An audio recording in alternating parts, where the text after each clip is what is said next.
너무나 감사하고 하나님이 어제와 오늘 동일하신 하나님으로 그 변치 않는 사랑이 우리 삶 가운데 펼쳐질 줄 믿습니다. 행여나 낙심 가운데 있는 이들이 있다면 다시 한번 주님을 만나는 시간이 됐으면 좋겠고, 하나님의 위로와 사랑이 필요하신 분들, 그 은혜가 필요하신 분들은 꼭 그것 체험하는 그런 시간이 되었으면 좋겠습니다. 무엇보다 하나님의 그 놀라운 사랑을 깨달았으면 좋겠고, 지금 내가 어디에 있는지, 나는 누구인지 그것 알았으면 좋겠습니다. 사실 베드로도 우리가 보았지만 그 아름다운 사랑을 고백한 사람 아니었습니까? 지난주 말씀의 제목이 뭐였죠? 설교 제목이? 잘못했습니다, 제가. 올림픽 하면 생각나는 폐막식이었습니다. 네. 나름의 검을 들고 한번 출전을 했는데 뭐 큰 득점을 하지 못하고 귀 하나 자르고 말았던 이 베드로에게 칼을 꽂으라 말씀하신 주님의 말씀이 기억날 겁니다. 그렇죠? 네. 온전치 못했는지 무엇인지 우리가 한번 살펴보았는데, 오늘 말씀에 보니까 이 베드로가 또다시 예수님을 따라갑니다. 다른 제자와 함께 따라가는데 베드로가 사실은 왜 따라갈까? 주님을 처음에는 도망갔다가 나중에 따라가는데, 오늘 말씀에 베드로의 고백이 있어서 이전에 마태복음을 한번 읽어볼까요? 26장 33절입니다. 베드로가 대답하여 이르되 모두 주를 버릴지라도 나는 결코 버리지 않겠나이다. 대단한 고백을 했습니다. 세상 사람 다 버려도 나는 주님을 버리지 않을 거예요. 나는 주님 끝까지 따라가고 주님을 위하여 죽겠습니다라는 사실은 엄청난 고백을 한 게 우리의 베드로입니다. 그러나 주님이 체포된 현장 속에서는, 그리고 오늘 읽은 본문에서 오늘 보았지만 살펴보겠지만 주님을 부인합니다. 아주 세게 부인까지 합니다. 예수님 곁에서는 솔직히 잘 나가는 사람이었습니다. 그죠? 수제자라고 불리고 총괄제자, 수석제자였습니다. 그런데 주님의 현장에서는, 체포된 현장에서는 주님을 구할 수가 없었어요. 그렇죠? 그의 힘이 무력함을 느꼈을 겁니다. 이전의 삶은 베드로가 고기를 잡는 어부였다는 걸 알고 있습니다. 그러나 예수님을 만나고 그가 직업을 변경하죠. 뭘로 변경하죠? 사람을 낚는 어부로 변경을 합니다. 그래서 배를 버리고 그물을 버리고 예수님을 따라갑니다. 그러다가 이제 민족을 구해야 된다고 생각해서 칼을 샀는지는 모르겠지만, 그러나 주님은 그렇지 않았습니다. 원하지 않았어요. 그리고 오늘 본문에서 보니까, 그리고 그가 예전에 주님과 곁에 있을 때는 굉장히 칭송을 받았을 것 같아요. 그렇지 않습니까? 예수님을 모르는 사람이 없었고 그 제자들도 다 알려져 있던 사람이었기 때문에 베드로도 곁에서 부귀와 영광을 누렸고, 세배대에 알지만 그 어머니는 와가지고 하나는 주님의 영광에 보지 않을 때 하나는 우편에 좌편에 앉으라고 말하면서 큰 권력을 거머쥘 줄 알았어요. 베드로 어떤 그런 기대를 하지 않았을까? 물론 베드로는 주님을 정말로 사랑하고 존경하고 따랐습니다. 그러나 오늘 우리의 본문 속에서 왜 베드로는 주님을 본문 속에서 3번이나 부인하게 될까? 오늘 우리는 그걸 살펴봤으면 좋겠습니다. 먼저 17절의 부인의 말씀 한번 읽어볼까요? 시작. 문 지키는 여종이 베드로에게 말하되 너도 이 사람의 제자 중 하나가 아니냐 하니 그가 말하되 나는 아니라 하고, 베드로가 나 아니다 라고 고백을 했습니다. 분명히 이 사람은 알고 있었어요. 이 사람이라고 말하죠. 여종이 이 사람의 제자 중, 이게 사실은 이 사람이라는 말함이 예수님의 표현이거든요. 이게 속된 말로 이작자, 이 인간 정도로 좀 낮게 부르는 거예요. 그럼 예수님을 사랑한다고 고백하고 주님과 함께 죽는다고 말하는데, 주님을 그렇게 부르면 우리 욱해요, 안 해요? 욱하지. 그러면은 가서 베드로가 이 여종이 어디 내 주님한테 가가지고 말이야 이작자라고 이렇게 해야 되는데, 그거는 1도 말 안 하고 나 아닌데, 나 제자 아닌데. 지금 예수님의 변명은 아무것도 없고 자기 변호만 앞서는, 이것이 오늘 가장 먼저 처음에 연약한 베드로의 모습이 드러나는 것입니다. 자기 얘기만 하고 내 얘기 들어달라는 게 사실은 세상 아니겠습니까? 지금 철저하게 세상적인 모습으로 변한 이 멋진 베드로를 오늘 보게 됩니다. 25절의 두 번째 부인의 말씀인데 함께 또 읽어볼까요? 시몬 베드로가 서서 불을 쬐더니 사람들이 묻되 너도 그 제자 중 하나가 아니냐? 베드로가 부인하여 이르되 나는 아니라 하니. 이미 말씀드린 대로 소문이 다 나 있어요. 뭐라고요? 너 제자 아니냐? SNS가 요즘에 그 당시에는 발달하지도 않았는데 충분히 소문나서 이미 사람들에게 그 얼굴이 알려져 있는 거예요. 왜 알려졌겠어요? 지금 예수님과 같이 3년 동안 다니면서 온 유대 돌아다니면서 예수님이 뭐였어요? 기적과 이적을 베푸지 않았습니까? 그리고 예수님과 함께 했잖아요. 특별히 제자로서 예수님의 일을 도왔단 말이죠. 뭐 오병이어 기적만 보더라도 그 떡과 물고기를 나눠주는데 자기들도 어깨뽕 하지 않았겠습니까? 자기들도 인사받고 예수님이 하셨지만 그 나눠주는 일 할 때 우리도 하다 보면 그런 일 하더라고요. 세부적인 일하고 도와줄 때 같이 인사를 받는 일 하는데 베드로도 충분히 그거 하지 않았겠어요? 그러니까 알려져 있죠. 딱 보더라도 알려져 있는 거 아니겠습니까? 그런 모습 속에서 높임과 존경을 받아서 그때는 좋았지만 이제는 아니다. 이제는 필요 없다. 이렇게 부인하고 있는 모습 보니까 참 안타깝죠. 우리는 그 당시 제자들 12명인데 그 12명들을 사람들은 사진도 없고 몽타주도 없고 아무것도 없는데 다 기억하고 있을 정도로 이미 유명인사가 되었어요. 제자다라는 거는 세상이 아는 거예요. 그러니까는 나는 부인하더라도 세상이 알고 있는데 지금 베드로는 아니다라고 있어요. 처음에 존귀함을 받았을 땐 좋았겠지만 세 번째 부인의 모습은 또 26절 27절의 모습 한번 읽어볼까요? 시작. 대제사장의 종 하나는 베드로에게 귀를 잘린 사람의 친척이라 이르되 내가 그 사람과 함께 동산에 있는 것을 내가 보지 아니하였느냐. 이에 베드로가 또 부인하니 곧 닭이 울더라. 이건 빼도 박도 못하는 거예요. 사실은 그렇지 않을까요? 바로 좀 전에 바로 얼마 전에 목격한 사람이 나타납니다. 이 유대율법은 목격자를 굉장히 중요시하거든요. 목격자가 딱 나타나면 그리고 칼을 빼서 자기 친척을 잘랐는데 확실하잖아요. 얼마나 주목해서 보지 않았겠습니까? 당시 법으로는 만약에 죽었으면 내가 친척으로서 피해 보복자가 돼야 되는 그런 법이 있었단 말이죠. 그러니까 바로 앞에 그리고 뭐 베드로가 칼 휘두르고 나게 아니라고 부인하면 변장하고 뭐 수염도 붙이고 좀 이래야 되는데 그게 안 돼요. 옷도 한 벌 외버린 그 당시 사람들이 2000년 전에 뭔가 아무것도 꾸밀 수 없고 부인할 수 없는데 그냥 우기는 거예요. 안 되겠으니까 세게 우겨버리는 거예요. 저주에 심하게 해요. 난 안 되겠다 싶으니까 다른 성경의 복음에 보면은 밖으로 뛰어나가 버려요. 도저히 안 되겠다. 그리고 나서 뭐예요? 심히 통곡하고 우는 일이 일어납니다. 그렇게 보면은 오늘 본문이 베드로의 이 연약함이 드러나는 본문이지만 사실은 되게 슬픈 본문이에요. 아쉽고 안타깝고 이런 본문이에요. 주님을 위해서 죽겠다고 보았지만 말했던 어디든 주님 따라가겠다고 말했던 그 베드로가 3번이나 주님을 부인합니다. 오늘 이것이 왜 그럴까 보면 온전한 제자가 아직 되지 못했기 때문이라고 생각합니다. 왜 물었잖아요. 너도 그 제자가 아니냐. 제자였어. 맞아 나 제자야 라고 해야죠. 근데 너 제자가 아니냐. 오늘 본문에 보십시오. 너 제자잖아. 너 제자잖아. 나 제자 아닌데. 나 제자 아닌데. 베드로는 그 제자를 부인한다는 것이죠. 이것이 스스로 이미 이전에는 그 제자가 됨이 자랑스러웠을지 모르지만 지금 이 순간에는 그 제자됨이 부끄럽거나 창피하거나 아니면 숨기고 싶은 일이 됩니다. 3번이나 숨기는 일이 됩니다. 이거는 무슨 말이에요? 실수나 실언은 아니란 뜻이에요. 그렇죠? 한 번이면은 실수겠죠. 그렇죠? 2번이면은 그냥 실언 정도로 봐줍시다. 3번은 진심입니다. 알죠? 우리나라는 30번. 사랑합니다. 사랑합니다. 사랑합니다. 이렇게 됩니다. 그럼 베드로는요. 그러나 자신이 이렇게 될 줄 꿈에도 몰랐을 거예요. 안 그렇겠습니까? 그러니까 호언장담했죠. 그러나 이 세게 부인한다는 성경이 있어요. 마태복음에 한번 읽어볼까요? 시작. 그가 저주하며 맹세하여 이르되 나는 그 사람을 알지 못하노라 하니 곧 닭이 울더라. 이에 베드로가 예수의 말씀에 닭 울기 전에 내가 3번 나를 부인하리라 하심이 생각나서 밖에 나가서 심히 통곡하니라. 아멘. 저주하고 맹세하여 나는 그 사람 알지 못. 여러분 저주하고 맹세하는 말이 뭐예요? 내가 저 사람의 제자면 하늘에 벌을 내리고 번개를 맞겠다. 이게 저주의 맹세 아닙니까? 그렇죠? 그 저주와 맹세를 지금 베드로가 확 내뱉은 말이에요. 호언장담했던 베드로 아닙니까? 어떻게 이런 모습이 있을 수 있냐? 내가 부인할 거야 라고 말했을 때 예수님 틀렸다고 말했던 베드로 아닙니까? 그런데 오늘 보니까 야, 과신할 수 없는 게 우리 인생이다. 여러분 아무것도 세상 가운데 여러분 과신하지 마십시오. 특히 뭘 안 믿, 옆 사람 못 믿는 게 아니라 스스로를 믿지 마십시오. 우리는 연약합니다. 베드로가 뭐라고요? 제가 말씀드리고 싶은 베드로는 아직 연약했어요. 인정합니다. 열정이 있었어요. 충성이 없는 건 아니었어요. 있었어요. 우리도 그래요.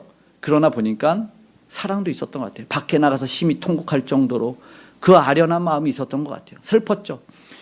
막상 예수님이 잡히고 나니까 뭐예요? 두려운 거예요. 죽겠구나. 세상 권력이 무서워요, 안 무서워요? 무서워요. 누가 있어요? 천부장이에요, 천부장.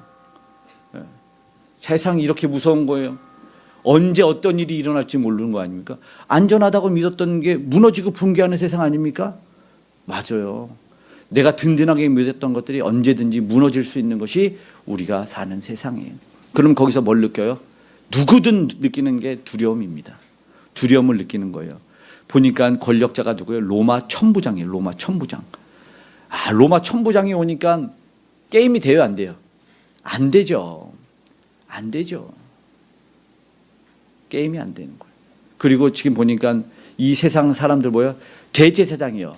종교성으로선 달코 다른 대제사장, 그리고 은퇴 대제사장도 오늘 나오는 거거든요.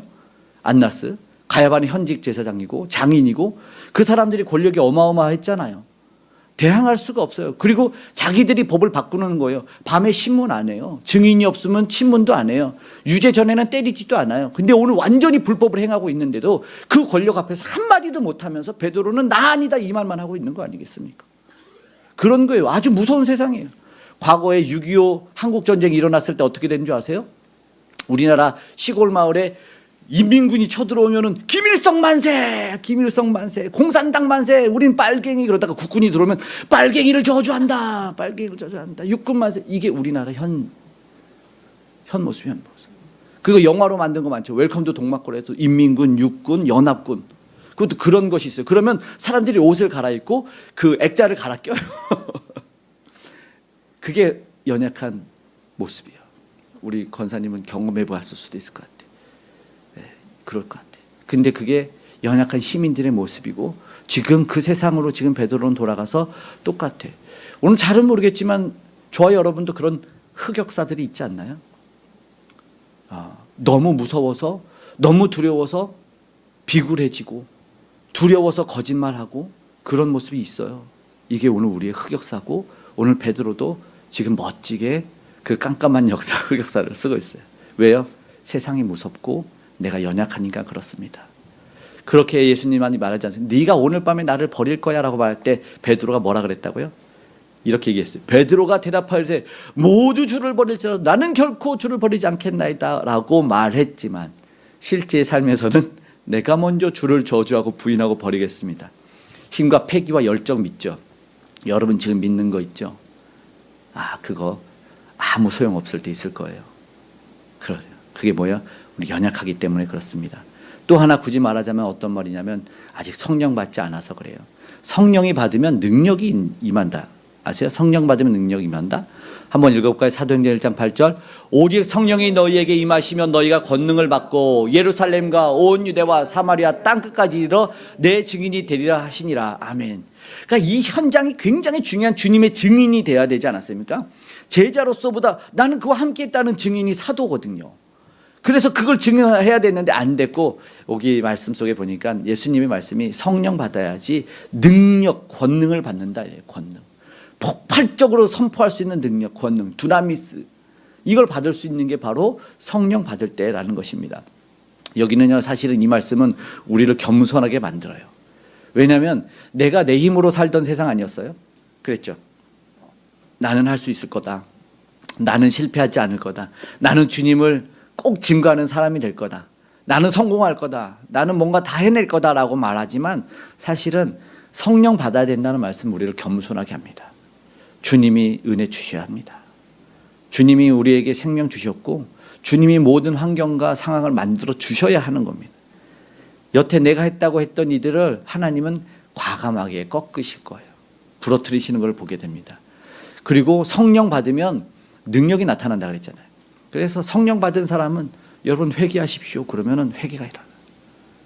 성령 받은 사람이 얘기하면 그래요. 근데 이전에 베드로가 말하면 외치면 아무도 안 들어요.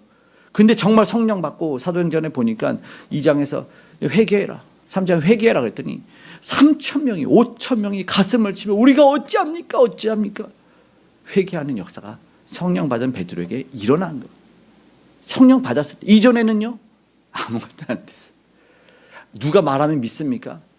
여러분도 성령 받은 사람이 주님 살아계시다 그러면은 믿어지고, 근데 세상 주님 전혀 믿지 않고 성령 안 받은 사람이 교회 가고 성령 받자, 안 믿어지는 거예요. 안 믿어지는 거예요. 아무리 말하고 그분이 예배 생활 잘해도 안 믿어지는 거예요.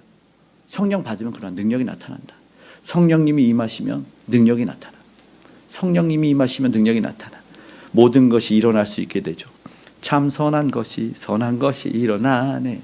성령이 불타는 교회 찬양이 그래요. 성령이 임할 때 놀라운 일이 일어나야 돼. 증인이 된다. 이전에는요 실패해요. 예수님이 왜 칼을 꽂으라 그랬는지 아시죠? 네 힘으로는 안 된다는 거예요. 네 힘으로. 네 능력으로는 안 된다라는 거예요. 그리고 보니까 베드로가요 안타깝지만 사랑이 좀 부족했던 것 같습니다. 왜 제자가 되지 못했을까? 온전한 제자가 되지 못했던 것 같다. 그런 생각이 듭니다.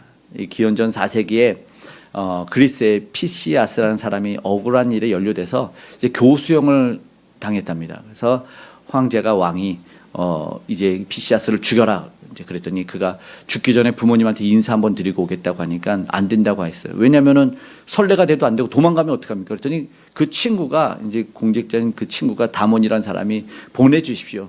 내가 책임지겠습니다라고 말한 거예요. 그래서 그래 알겠다. 대신 네가 감옥에 들어가 있어라. 감옥에 들어갔어요. 근데 약속한 날짜에 피시아스가 안 온 거예요.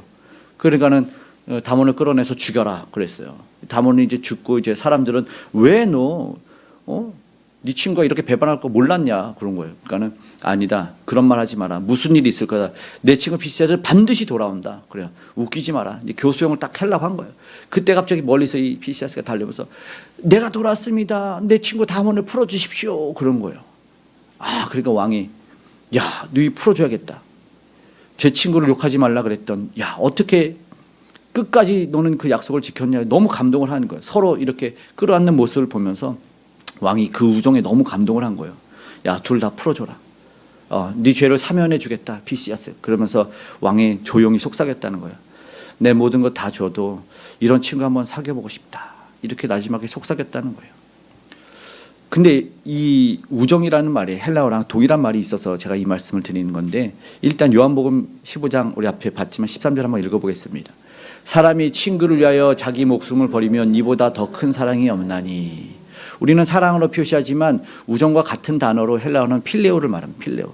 필레오는 사랑이고 우정으로 표시를 하는데 누가복음의 저자인 누가가 누가복음과 사도행전을 기록하면서 이 서신을 받는 데오빌로요라고 말하거든요.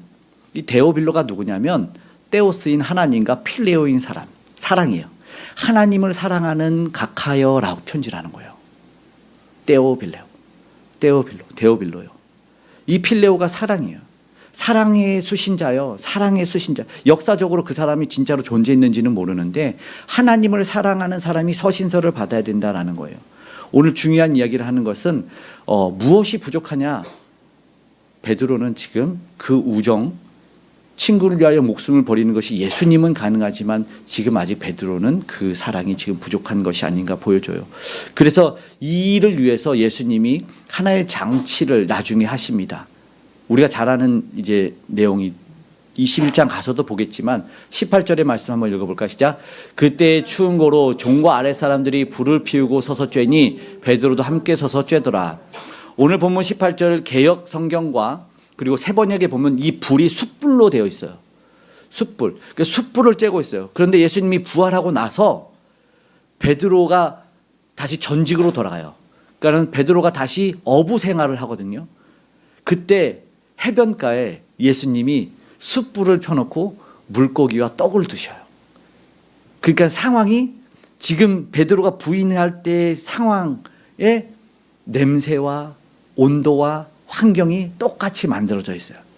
한번 21장 볼까요? 시작.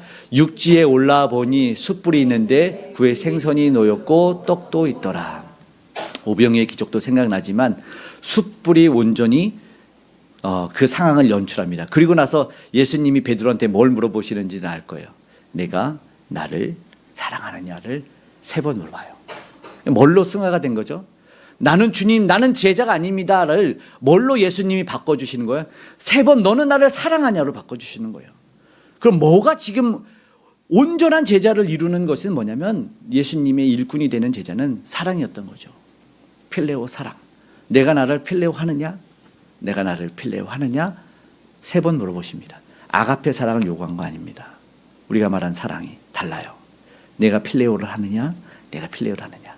상황은 똑같이 숯불이 펴진 상황에서 나는 제자가 아닙니다라고, 나는 우정과 사랑이 존재하지 않는다라고 말했던 그 똑같은 숯불의 소재물을 부자재를 놓고 예수님 물어보는 거죠. 너 사랑해?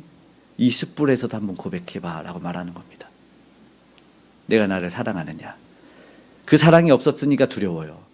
그래서 요한이 그거 다 지켜보고 또 요한일서 4장 18절에 이렇게 얘기해 놓습니다. 시작. 사랑 안에 두려움이 없고 온전한 사랑이 두려움을 내쫓나니 두려움에는 형벌이 있음이라.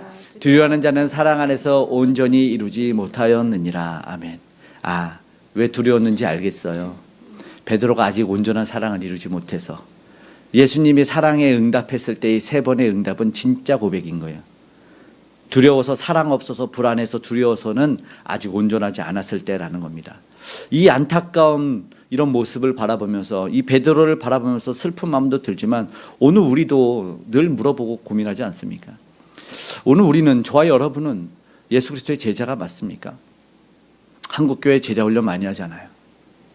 다 제자라고 하지 않습니까? 수료되면 제자입니까? 코스 마치면 제자입니까? 오늘 말씀을 보면은 제자 어려운 것 같아요. 누가 나한테 칼을 들이댔을 때 나 제자 아닌데, 나 제자 그만둘 건데 어제까지는 제자였다. 이렇게 말하는 게 우리의 연약함 아닐까요? 22절의 모습 보면은 사실은 당장에 뛰어가고 싶어요. 22절의 모습에는 뭐예요? 예수님을 종이 때리죠. 형이 확정되지 않으면 그렇게 불법을 행할 수도 없어요. 그런데 아랫사람이 내 스승을 때리고 모욕하는 모습을 보면은, 이 모습 예전에 보니까 언젠가는 너무 가슴이 답답했을 때가 있어. 어떻게 예수님이 저런 모습인데 베드로는 지금 그 현장에서 그걸 지켜만 보고 있냐. 가슴이 아플 때도 있었어요. 다시 칼을 뽑아 들든지 아니면 돌을 들든지 가서 어떻게 너 나의 스승을 네가 그렇게 때릴 수 있느냐라고, 너 한 번만 더 우리 예수님 건드려봐. 그런 마음이 한편에 일어났던 적도 있는데, 베드로가 근데 저보다 사실은 낫더라고요. 왜? 나는 그 현장도 못 가지 않을까. 오늘 저와 여러분 그 현장도 못 가는 모습이 아닐까? 모르겠습니다. 여러분, 제자의 조건이 뭘까요? 제자의 조건을 말씀드리면 예수님 말씀했어요. 첫 번째 제자, 자기를 부인해라. 네? 자기 부인하고 뭐래요? 그리고 자기 십자가를 지라. 그리고 나를 쫓으라. 예수님 말씀했거든요. 어떻게 주님의 제자가 됩니까? 너 부인해라. 십자가 져라. 나를 그리고 따라오라. 겟세마네 동산에서 지금 신문의 자리로는 부족했던 것 같아요. 예수님이 지금 끝까지 요구하는 자리는, 진짜의 제자의 자리는 어쩌면 십자가의 자리까지인데 그게 안 되는 거죠. 누가복음 말씀 한번 읽어볼까요? 시작. 물은 내게 오는 자가 자기 부모와 처자와 형제와 자매를 더욱이 자기 목숨까지 미워하지 않냐면 능히 내 제자가 되지 못하고. 아직은 아니죠. 내가 목숨을 잃을 순 없잖아요. 그죠, 베드로가. 그러니까 제자가 못 되는 거죠. 주님이 그걸 알고 말씀하시는 거예요. 한국에 함부로 제자 훈련 말하지 않아야 되지 않나, 이런 생각도 솔직히 해봅니다. 어려워요. 우리 교회 제자 훈련 안 하고 그냥 성경 공부합니다. 공동체 성경 공부. 저 제자 훈련 안 해봤겠습니까? 많이 해봤죠. 근데 할 때는 제자 같아. 책 덮으면 아니야. 많이 느껴봤어요. 어렵다. 근데 온전한 제자가 없는 건 아니겠지만 솔직히 제자 훈련 한다고 제자가 안 되는데 이게 안타까운 거죠.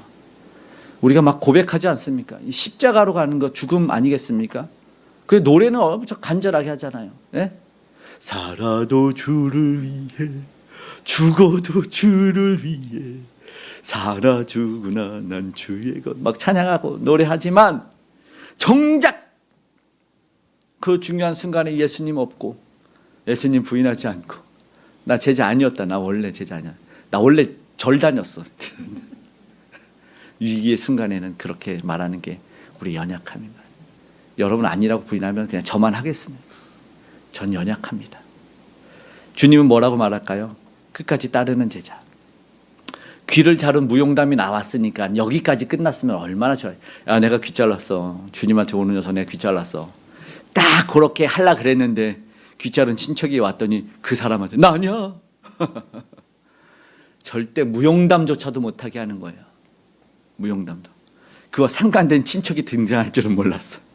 그죠? 어정쩡한 신앙 아니었던 것 같아요. 온전하게 주님을 따르고 잠시 열정과 잠시 무언가 감정으로는 살 수 있는 것 같아요. 그러나 베드로 얼마나 수치스러웠을까요? 나중에. 그렇죠? 이 얘기가 기록을 해버렸다니까요. 마태, 마가, 누가, 요한 모든 녀석들이 다 기록했어. 베드로 그러나 부끄럽고 수치스럽지 않았어요. 자신의 옛날의 모습이 끝까지 자신이 어떻게 변화됐는지의 모습이 진짜이기 때문에 그 과정에는 쓰러지고 넘어질 수 있었어. 우리 모두한테 사실은 힘과 용기를 주는 거 아니겠습니까? 그런데 이번에 올림픽을 하고 있을 때 보니까 오늘 폐막하지만 진짜 폐막이지만 진짜 안타까울 때 경기를 열심히 하는 사람이 중간에 포기할 때가 있더라고요. 그럴 때는 좀 아쉽더라고요. 딱 봐도 포기하는 것 같을 때가 있어요. 열심히 했는데. 우리가 아는 다윗도 사실은 최고 권력 가졌을 때 숨고 도망가고 싶었지 않았을까요? 그 범죄했을 때. 밧세바의 남편 우리아를 살인교사에서 죽이고 그걸 덮으려고 하고 그렇잖아요. 그걸 얼마나 숨기고 싶어서 왕으로. 우리나라 조선실록에도 그런 게 있잖아요. 넘어지는데 그걸 다 기록하는 사람이 있어서 그거 이 기록자한테 이건 적지 말라고 말해서 떨어졌거든요. 창피하니까. 그랬더니 말에서 떨어지고 창피하니까 적지 말라고 했다까지 적어요. 이게 실록이 그래서 유네스코에 등장한 거예요. 이건 너무 사실이다. 근데 그거보다 더 사실인 게 성경인 거죠. 왜냐하면 이후에 쓰러지고 넘어질 우리를 위해서 과감하게 이야기하는 거예요. 제자들 처음에 뭐예요? 힘들었지만 은밀하게 쫓지 않아요. 주님을 따르는 거죠. 어디서나 당당하게 세상에서 그렇게 살기를 원했던 거죠. 과감하게 힘들고 어려운 순간에도 주님을 택할 수 있도록 누가 물어도 나는 제자입니다 라고 말할 수 있는. 그러나 그것이 쉽지 않았기 때문에 험한 길에도 어려운 길에도 그렇게 결단할 수 있기를.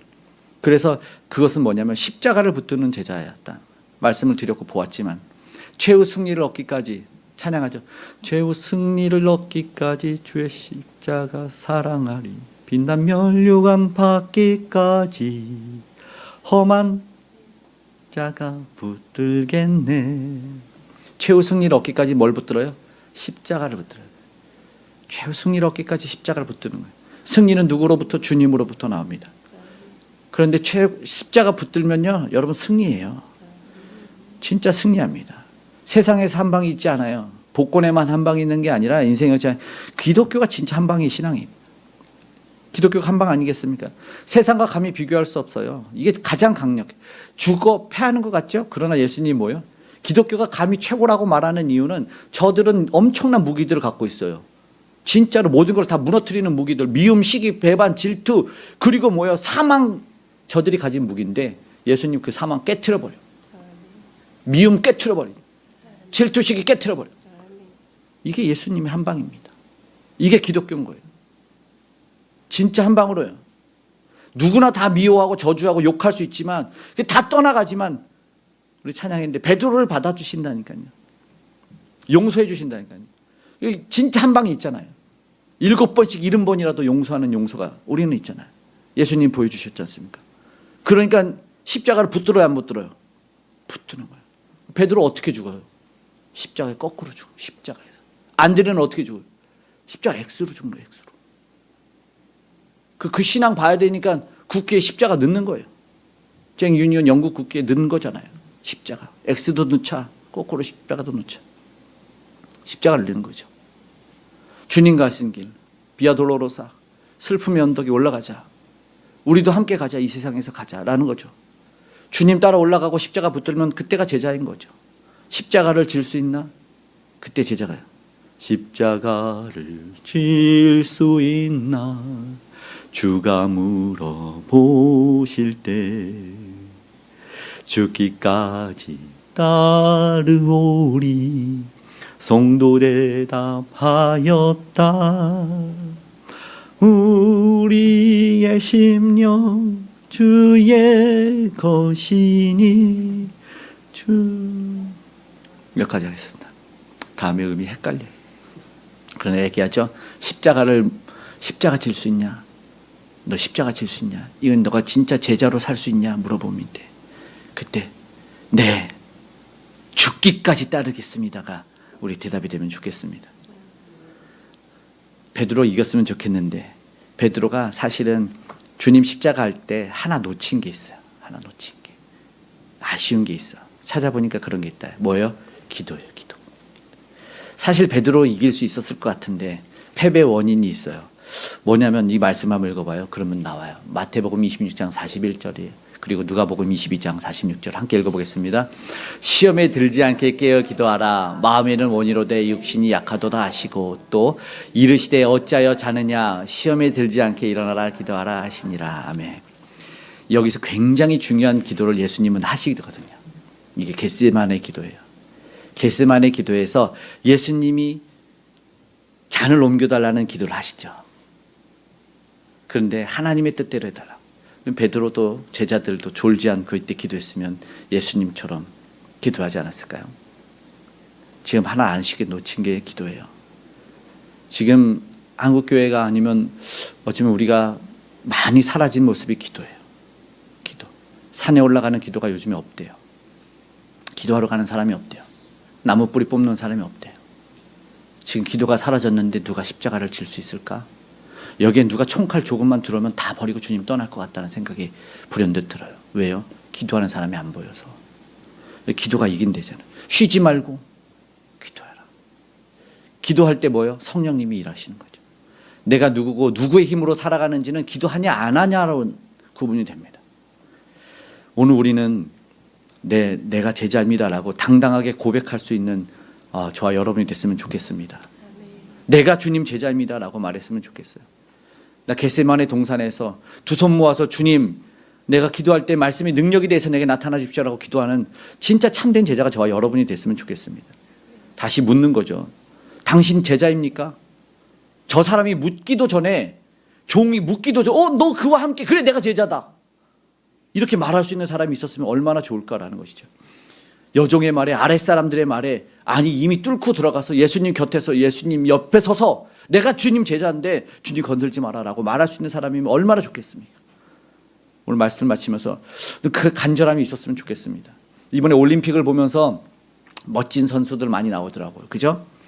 기쁨과 감격과 감동이 있었어요. 탁구 스타 신유빈이 5살 때 탁구 신동이라고 스타킹에 나와가지고 강호동이 물어보더라고요. 금메달 몇 개 딸 거예요? 6개 딸 거래. 와, 왜 6개예요? 우리 가족이랑 우리 선생님 2명이요. 그 밑에는 나와 스승 2명이요. 이렇게. 태국에 금메달이 유일하게 하나 있어요. 태권도. 알아요? 여자 선수 파니팍이 땄어요. 근데 한국 코치 최영석에게 금메달 따자마자 절합니다. 나의 스승님 감사합니다. 내 금메달은 스승님 때문입니다라고. 소망하죠. 주님을 십자가로 보내는 제자가 아니라 주님을 영광의 자리로 올려놓는 우리 제자가 저와 여러분 됐으면 좋겠습니다. 아멘.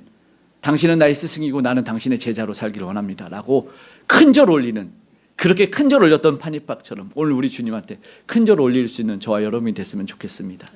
세상에 지지 말고 악에게 지지 말고 오늘 선으로 악을 이기는 주님의 제자 되기를 간절히 소망합니다. 아멘.